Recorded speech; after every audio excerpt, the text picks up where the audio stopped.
بالخصوص اسٹیج پر رونق افروز علماء کرام، السلام علیکم ورحمۃ اللہ۔ الحمد للہ رب العالمین والعاقبۃ للمتقین والصلاة والسلام علی سید المرسلین، اما بعد فاعوذ باللہ من الشیطان الرجیم، بسم اللہ الرحمن الرحیم، الا ان اولیاء اللہ لا خوف علیہم ولا هم یحزنون، صدق اللہ العظیم وصدق رسولہ النبی الکریم، ونحن ولا ذلك لمن الشاہدین والشاکرین، والحمد للہ رب العالمین۔ غوث اعظم بامن بے سر و ساما مدد، قبلہ دی مدد کعبہ ایما مدد، بگرداب بلا افتادہ کشتی، ضعیفانو شکستہ رات و پشتی، وحق خواجہ عثمان ہارونی، مدد کن مدد کن مدد کن یا معین الدین چشتی۔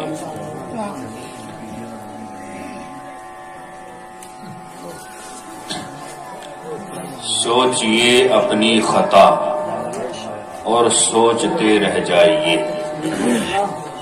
سوچئے اپنی خطا اور سوچتے رہ جائیے، سوچئے ان کی عطا اور سوچتے رہ جائیے، سوچئے ان کی عطا اور سوچتے رہ جائیے۔ چہرہ و شمس ہے ولیل زلف قرآن میں، چہرے و شمس ہے ولیل زلف قرآن میں، سوچئے چہرہ ہے کیا اور سوچتے رہ جائیے، سوچئے چہرہ ہے کیا اور سوچتے رہ جائیے۔ موم کی مانند پتھر آپ کے زیر قدم، ہمارے نبی صلی اللہ تعالی علیہ وسلم جب ریت پر قدم شریف رکھتے تھے تو نقش نہیں ہوتا تھا، چھپتا نہیں تھا، لیکن پتھر پہ رکھتے تھے تو پتھر پگھل جاتا تھا اور آپ کا قدم مبارک نقش ہو جاتا۔ یہاں ان بدعقیدوں کا منہ توڑ جواب ہے جو کہتے ہیں کہ حضور ہماری طرح بشر ہے۔ اگر آپ کی طرح بشر ہیں تو پتھر پر اپنا قدم رکھیے اور ہمیں دکھائیے آپ کا قدم کہاں نقش ہوا۔ ریت پہ رکھو نہ چھپے تو کہنا کہ حضور ہماری طرح بشر ہے۔ حضور صلی اللہ تعالی علیہ وسلم کی یہ خاصیت تھی۔ اور ایک بات اور سنیں، یہ خاصیت 1,24,000 انبیاء کرام میں سے کسی کو حاصل نہیں، بس ہمارے نبی کا یہ خاصیت ہے۔ موم کی مانند پتھر آپ کے زیر قدم، سوچئے تلوا ہے کیا اور سوچتے رہ جائیے، سوچئے تلوا ہے کیا اور سوچتے رہ جائیے۔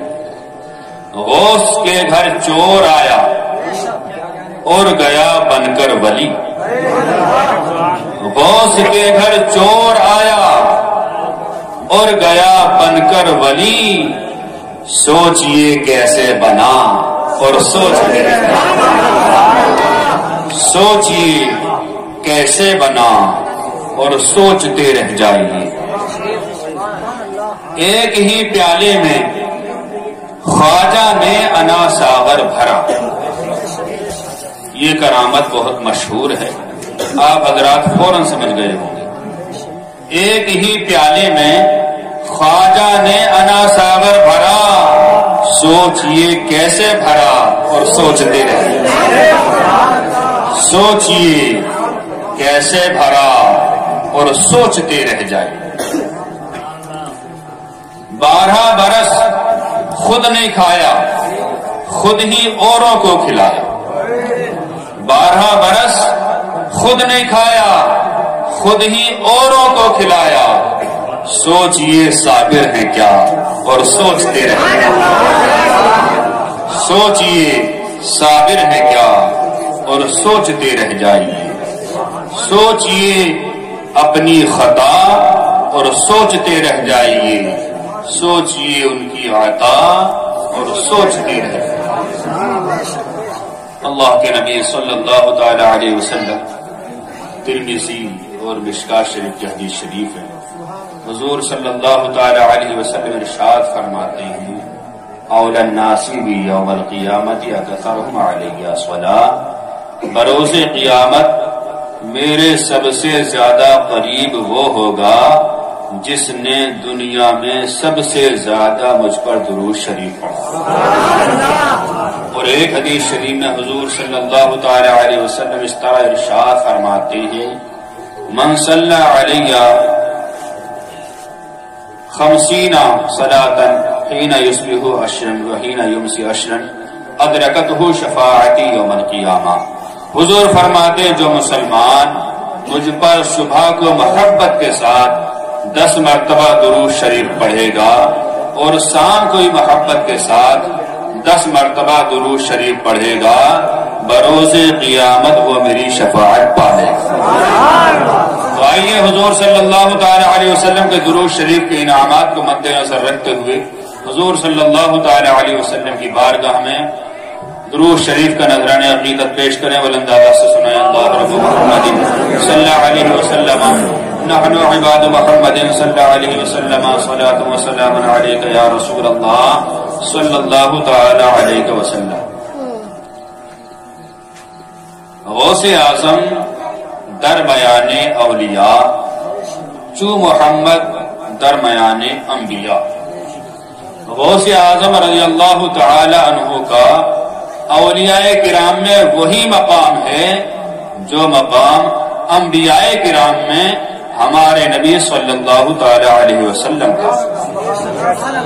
جس طرح ہمارے نبی صلی اللہ تعالی علیہ وسلم نبیوں کے سردار ہیں، اسی طرح غوث اعظم رضی اللہ تعالی عنہ ولیوں میں ولیوں کے سردار ہیں۔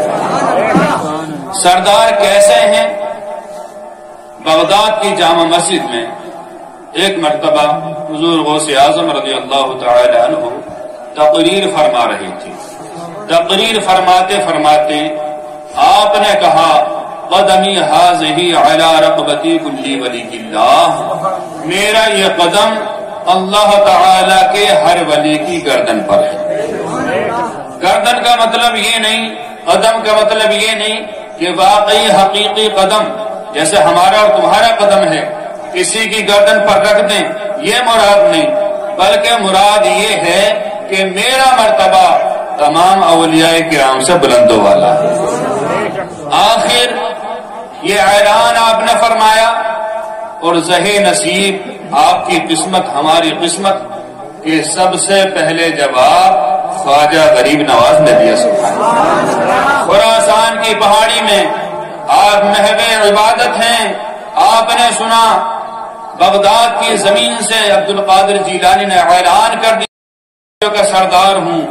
آپ پہاڑ کی کھو میں خالی جگہ میں بیٹھے ہوئے اللہ اللہ کر رہے تھے، وہاں سے نکلے اور نکلنے کے بعد آپ نے ارشاد فرمایا بل علی عینی و راسی، اے میرے سرکار حضور غوث اعظم، آپ کا قدم مبارک میری گردن پر ہی نہیں ہے بلکہ میری آنکھوں پر ہے، میرے سر پر ہے۔ سبحان اللہ۔ قسمت کی بات دیکھیے کہ جواب دیا تو ہندوستان کے شہنشاہ غریب نواز نے، جو بات بادشاہ کی ہوتی ہے وہی بات اس کی پرجا کی مانی جاتی ہے، جو بات امام کی ہوتی ہے وہی مقتدی کی بات مانی جاتی ہے، جو بات پردھان کی ہوتی ہے وہ پورے گاؤں کی بات مانی جاتی ہے، جو بات پی ایم کی ہوتی ہے وہ پورے صوبے کی بات مانی جاتی ہے، جو بات سی ایم کی ہو پورے اسٹیٹ کی بات مانی جاتی ہے۔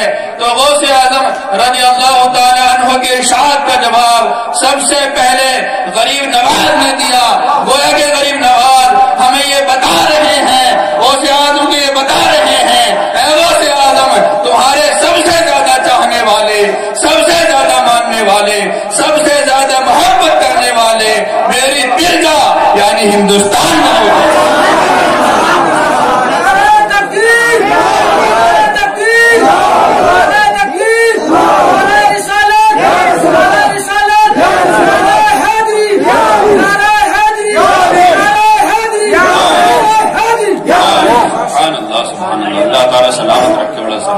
دوڑ لگائی۔ تو ہماری طرف سے کس نے جواب دیا؟ غریب نواز رحمت اللہ تعالی علیہ۔ حضور غوث اعظم رضی اللہ تعالیٰ کے بارے میں ایک بات اور غور سے سنیں کہ آپ جو ولیوں کے سردار ہیں وہ جب سے دنیا بنی جب تک دنیا رہے گی اس میں کل انسان آتے ہیں، ان سب کے آپ سردار نہیں، اس لیے کہ اس طرح کے الزام لگایا جائے تو پھر تو صدیق اکبر بھی آ گئے، عمر فاروق اعظم بھی آ گئے، عثمان غنی بھی آ گئے، حضرت علی بھی آ گئے رضوان اللہ تعالی علیہم اجمعین، حسن حسین بھی آ گئے، صحابہ کرام بھی آ گئے، تابعین تبع تابعین بھی آ گئے۔ ان کا مرتبہ بہت بلند والا ہے، صحابیت کا درجہ بہت بڑا ہوتا ہے۔ تو پیچھے کو جتنے لوگ گزرے ان کے آپ سردار نہیں ہیں۔ جس دن آپ نے اعلان کیا اس دن سے لے کر امام مہدی تک جتنے اولیاء کرام دنیا میں آئیں گے، جتنے ولی اللہ تعالیٰ بھیجے گا، جس کو ولایت عطا فرمائے گا، ان سب پر غوث اعظم کا ادب کرنا واجب ہے، ان سب کے لیے غوث پاک کو اپنا سردار ماننا واجب ہے۔ اور غوث اعظم رضی اللہ تعالیٰ کا ارشاد ان سبھی کے لیے ہے کہ میرا یہ قدم اللہ تعالیٰ کے ہر ولی کی گردن پر۔ 3 غوث دنیا میں آئیں گے، 2 تو ظاہر ہو گئے، 1 رہ گئے۔ غوث مانے مدد کرنے والا، غوث اعظم بہت بڑی مدد کرنے والا۔ سب سے پہلے غوث اعظم حضرت علی رضی اللہ تعالی عنہ ہیں، ان کی غوثیت حضور غوث اعظم تک ہے، اور حضور غوث اعظم رضی اللہ تعالی عنہ کی غوثیت امام مہدی تک ہے، اور امام مہدی علیہ السلام کی آمد کے بعد امام مہدی غوث اعظم ہوں گے، قیامت تک ان کی ہی غوثیت چلے گی۔ اور اس دنیا میں اللہ تعالی نے 1,24,000 کم و بیش انبیاء کرام دنیا میں بھیجے، لیکن اولیاء کرام انلمیٹیڈ، ان کی کوئی گنتی نہیں، نہ 1,24,000 نہ 2,24,000، کچھ نہیں کہہ سکتے، کروڑوں اربوں، اور جتنے چاہے گا اللہ تعالیٰ ولی بھیجتا رہے گا، کوئی اس کی تعداد مقرر نہیں۔ اور ایک بات اور سنیں، اولیاء کرام کو اللہ تعالیٰ لوگوں کی ہدایت کے لیے بھیجتا رہتا ہے۔ ان تمام اولیاء کرام میں اللہ تعالیٰ کو 3 ولی بہت پسند ہے۔ کتنے؟ 3 ولی ایسے ہیں جنہیں اللہ تعالیٰ نے محبوب کا لقب دیا ہے۔ محبوب کون ہے؟ حبیب کون ہے؟ ہمارے نبی صلی اللہ تعالی علیہ وسلم، لیکن وہ انبیاء کرام کا درجہ ہے۔ اولیاء کرام میں اللہ تعالیٰ کو 3 ولی بڑے محبوب ہیں، اور تم اپنی قسمت پر ناز کرو کہ 2 محبوب ہندوستان میں موجود ہیں۔ نمبر 1 محبوب سبحانی، قطب ربانی، قندیل نورانی، سیدنا شیخ عبد القادر جیلانی، بغداد شریف میں موجود۔ بغداد شریف ہندوستان میں آتا کہ باہر؟ ہندوستان کے باہر آتا نہیں، یہ ہندوستان میں سمجھ رہے آپ لوگ؟ دھوکے میں تو نہیں ہوں، ہندوستان کے باہر آتا ہے۔ محبوب سبحانی یعنی حضور عبد القادر جیلانی کو اللہ تعالیٰ نے اپنا محبوب کہا، لیکن یہ بغداد کے۔ اور محبوب کون ہے؟ محبوب یزدانی، سیدنا مخدوم اشرف سمدانی رحمت اللہ تعالی علیہ کی چھوچا شریف ہندوستان میں موجود ہے۔ اور تیسرے محبوب الہی حضرت محمد نظام الدین اولیاء دہلی شریف میں موجود ہے۔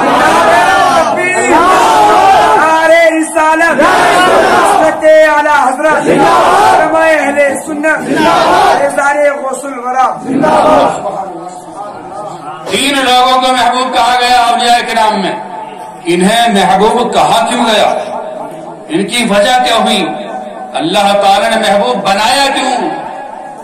حضرت امیر خسرو رحمت اللہ تعالی علیہ نظام الدین محبوب الہی کے مرید، اور مرید بھی ایسے زبردست کہ مرید رشید، خاص مرید۔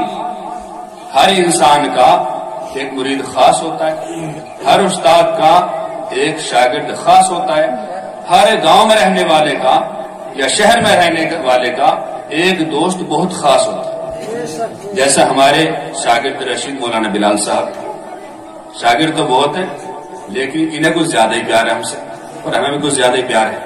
اسی طرح امیر خسرو رحمت اللہ تعالی علیہ محبوب الہی کے مرید ہیں، اجازت طلب کرتے ہیں حضور میں ابو علی قدر قلندر سے ملنا چاہتا ہوں. کہا جائیے مل کر آئیے. آپ گئے ان کے پاس، عشاء کی نماز پڑھی اور عشاء کی نماز پڑھنے کے بعد ابو علی شاہ قلندر رحمت اللہ تعالی علیہ سے بات چیت ہوئی. کہا کیا نام ہے؟ کہا امیر خسرو. کہاں سے آئے ہو؟ دہلی سے آیا ہوں. کس کے مرید ہو؟ نظام الدین کے مرید ہو. کہا تمہیں ایسا پیر ملا؟ کہا کیا پریشانی، کیا کمی ہمارے پیر میں؟ کہا تمہارے پیر ہمیں حضور کی محفل میں نظر نہیں آتے. کہا حضور کی محفل میں؟ کہاں حضور کی محفل؟ کہ چلو ہمارے ساتھ. کہاں چلنا؟ کہ ہاتھ لاؤ. دونوں ہاتھ ملائے. کہا درود شریف پڑھو. درود شریف پڑھی. آنکھیں بند کرو. آنکھیں کھولی تو پہلے آسمان پہ موجود. دیکھا کہ وہاں ایک جلسہ ہو رہا ہے، حضور صلی اللہ تعالی علیہ وسلم تقریر فرما رہے ہیں، بڑے بڑے اولیاء، اقطاب، اوتاد، افراد تمام وہاں موجود ہیں اور حضور کی بات، حضور کی تقریر بڑی غور سے سن رہی ہیں. کہا دیکھو کیا تمہارے پیر یہاں موجود ہیں؟ امیر خسرو نے تلاشا، سب کے چہرے دیکھے لیکن نظر نہیں آئے. آخر کار صبح ہوئی، ڈھل گئی رات. امیر خسرو دہلی آئے اور اپنے پیر سے کہا کہ ایسے ایسے ابو علی شاہ قلندر سے ملاقات ہوئی.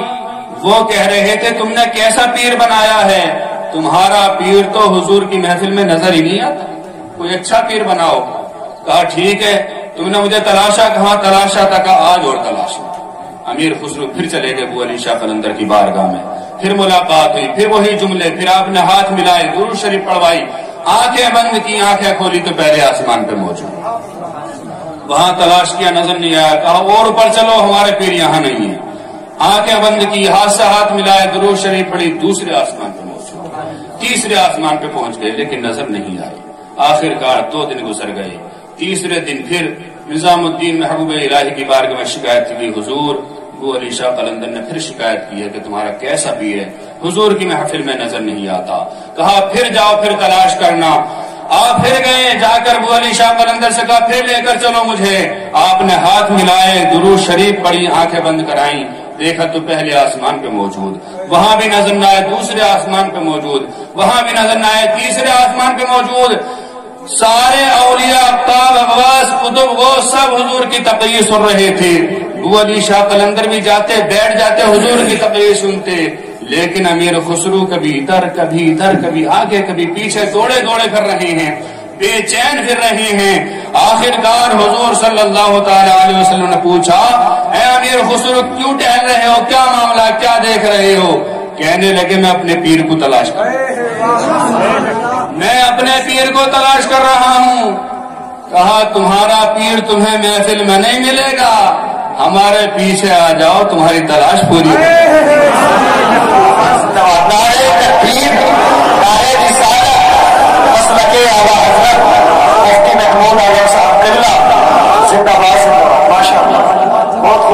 ہمارے پیچھے آ جاؤ، تمہاری مراد پوری ہو جائے گی. آپ پیچھے گئے تو دیکھا کہ 3 انسان ایسے ہیں جو بیٹھے تو ہوئے ہیں لیکن ان کے چہروں پر پردے پڑے ہوئے ہیں.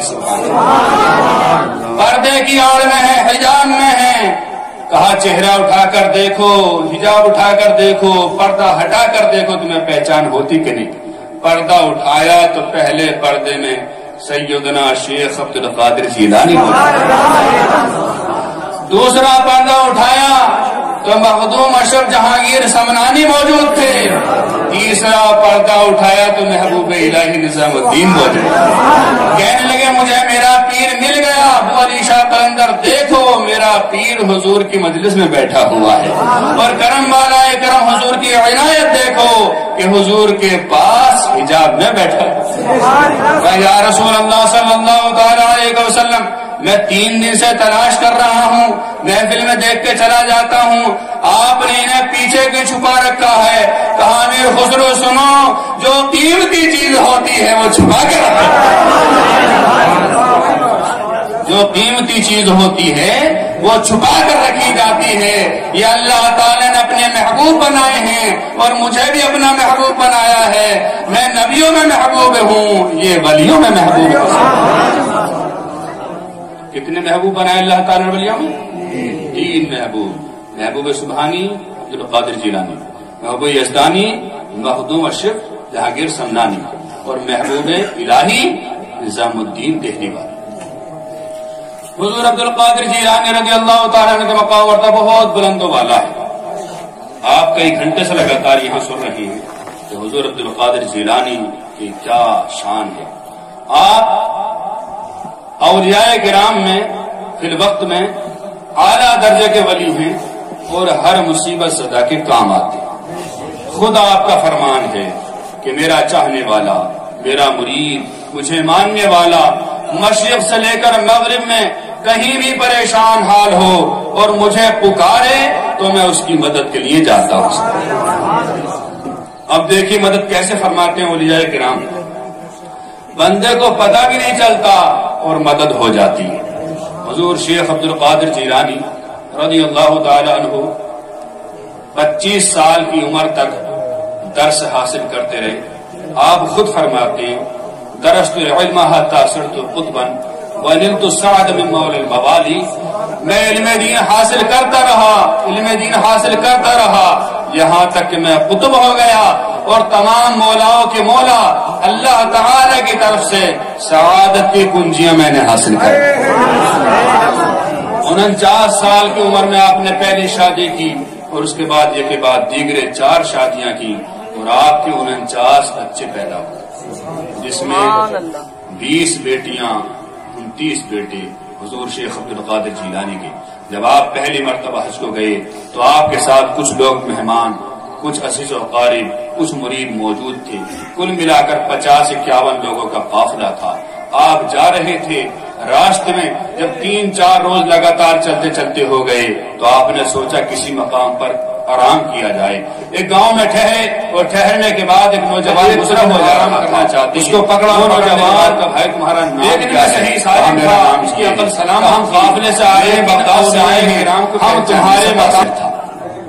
کیوں؟ کیونکہ اس کی قسمت کا ستارہ سویا ہوا تھا۔ اس نے سوچا 50-60 لوگ ہیں، اگر ان سے جانکاری کروں گا، پورا پتہ بتاؤں گا تو میرے گھر ٹھہر جائیں گے، یار کھانا کہاں سے کھلاؤں گا، ناشتہ کہاں سے کراؤں گا، چائے کہاں سے پلاؤں گا۔ گھبرا گیا، پریشان ہو گیا، کہنے لگا حضرت بات دراصل یہ سب کچھ معاملہ ٹھیک ہے، میں آپ کو پتہ ہوتا بتا رہا ہوں، نام بتا رہا ہوں، لیکن میں اس گاؤں کا رہنے والا نہیں، میں تو کسی اور گاؤں کا رہنے والا ہوں، کسی اور سے بات چیت کر لی۔ آپ نے کہا ٹھیک ہے آگے چلو۔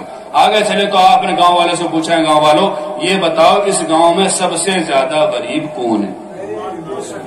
آج کل کے پیر تو مالدار کو تلاش کرتے ہیں، یہ بتاؤ سب سے بڑا مالدار، اچھے تکیہ، اچھا گدا کس کے لیے لگا وہاں آرام کرنا۔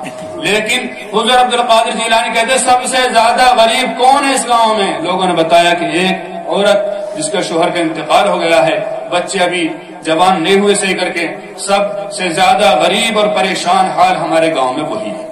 آپ نے کہا اس کا پتہ بتا دیجیے۔ حضور شیخ عبدالقادر جیلانی اور آپ کے ساتھ جو 50-60 لوگ تھے اس بڑھیا کے مکان پر پہنچے اور جا کر آپ نے کہا بڑی بھی میرا نام عبدالقادر جیلانی ہے، میں بغداد سے آیا ہوں، میرے ساتھ کچھ مرید ہیں، میں حج کرنے کے لیے جا رہا ہوں، اگر اجازت ہو تو 1-2 دن آپ کے مکان پر آرام کر لیا جائے۔ بڑی بی نے کہا حضور شیخ عبدالقادر جیلانی مکان تو بہت دور کی بات ہے، آپ کو تو اجازت ہے، آپ چاہیں تو میری پلکوں پہ آرام کریں، آپ چاہیں تو میرے سر پر آرام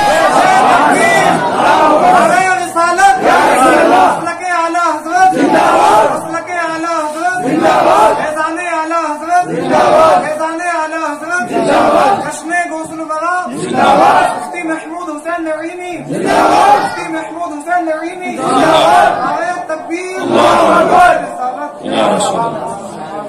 آپ نے بڑھیا کے یہاں قیام کیا اور اعلان کرا دیا کہ شیخ عبدالقادر جیلانی فلاں بیوہ کے مکان پر آرام فرما ہے۔ اتنا اعلان کرنا تھا، قرب و جوار کے گاؤں سے لوگ آنے لگے، آپ سے ملاقات کرتے، مصافحہ کرتے، کھانے کی چیز دیتے، پینے کی چیز دیتے، آپ سارا سامان اس کے گھر میں حوالے کر دیتے۔